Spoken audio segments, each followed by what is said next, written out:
जाट महाकुंभ में छा गए हनुमान बेनीवाल। कहा मैंने किसानों के लिए दिल्ली में 1 और 2 नंबर की कुर्सी छोड़ी। हनुमान बेनीवाल ने सुनाई अपने संघर्ष की कहानी।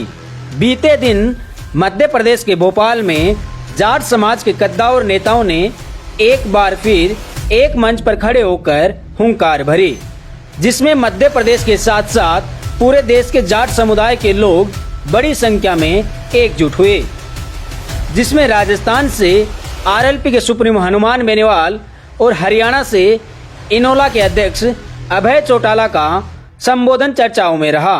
अभय चौटाला हनुमान बेनीवाल की तारीफों का पुल बांधते हुए कहते हैं, भाई हनुमान बेनीवाल मेरे कॉलेज के साथी भी रहे हैं और एकमात्र हनुमान बेनीवाल ही हैं जो राजस्थान में जाटों की लड़ाई पुरजोर तरीके से लड़ रहे हैं और राजस्थान में आने वाले समय में अगर किसान की कोई ताकत बनेगा तो वह एकमात्र हनुमान बेनीवाल ही है। इसी के साथ हनुमान बेनीवाल ने अपने ही भाषण में खुद के संघर्ष की गाथा गाते हुए कहा कि किसान आंदोलन में किसान सड़कों पर बैठे थे तो दूसरी तरफ जाटों के कई दिग्गज नेता इस किसान आंदोलन का मोर्चा संभाल रहे थे।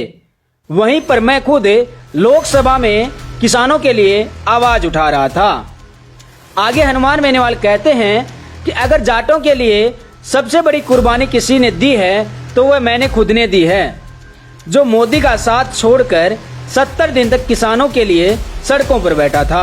आगे हनुमान बेनीवाल कहते हैं, आप सबको पता है मैं दिल्ली में नंबर 1 और नंबर 2 की लड़ाई में कितना करीब था, लेकिन सिर्फ जनता और किसान भाइयों की भावनाओं के लिए मैंने सत्ता छोड़ी, क्योंकि सोशल मीडिया पर मेरे ही भाइयों द्वारा कहा जा रहा था कि हनुमान तो मोदी की गोद में जाकर बैठ गया है और मेरे बीजेपी छोड़ देने की हिदायत दे रहे थे। इसी बात को मानकर मैंने बीजेपी की सत्ता को ठुकरा दिया।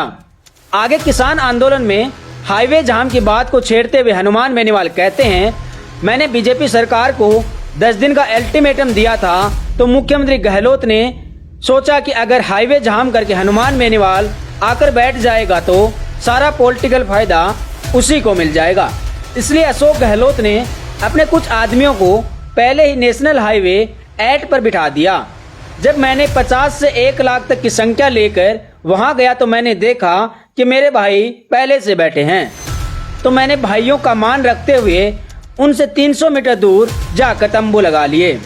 आगे हनुमान बेनीवाल अपनी ही पार्टी की बात करते हुए कहते हैं कि मेरे पिताजी ने मुझे कहा था कि मुझको किसी भी हालत में कांग्रेस पार्टी में नहीं जाना है और बीजेपी को मैं छोड़ चुका था, तो मैंने वहां अपनी पार्टी बनाई।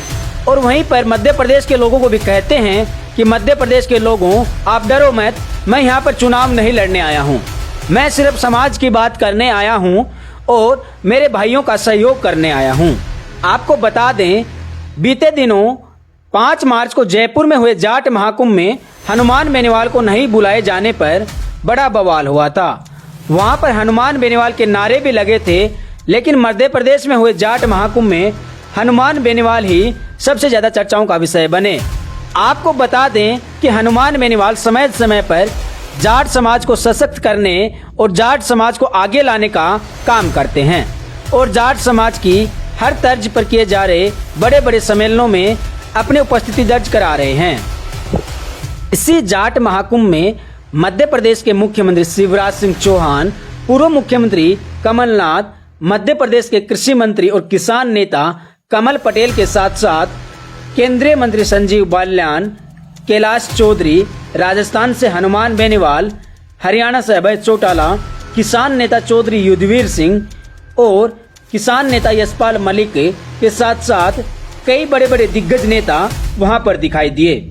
इस जाट महाकुंभ में 14 सूत्रीय मांग पत्र समाज की ओर से केंद्र और राज्य सरकारों के प्रमुख राजनीतिक दलों के लिए रखा गया, ताकि सभी जगह पर समाज के लोग अपना स्थान बना सकें।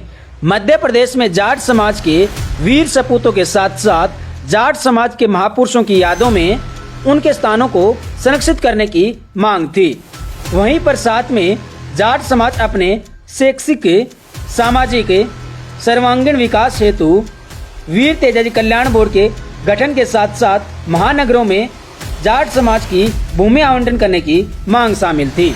इसी जाट महाकुंभ में पधारे मध्य प्रदेश के मुख्यमंत्री शिवराज सिंह चौहान ने कुछ मांगे तो जाट समाज की तुरंत पूरी कर दी, जिनमें श्री वीर तेजाजी कल्याण बोर्ड का गठन था, जो कि उन्होंने मंच पर ही घोषणा कर दी।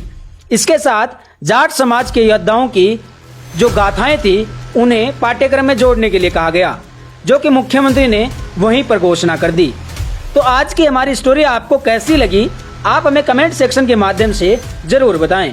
Bureau report RJ TV 24।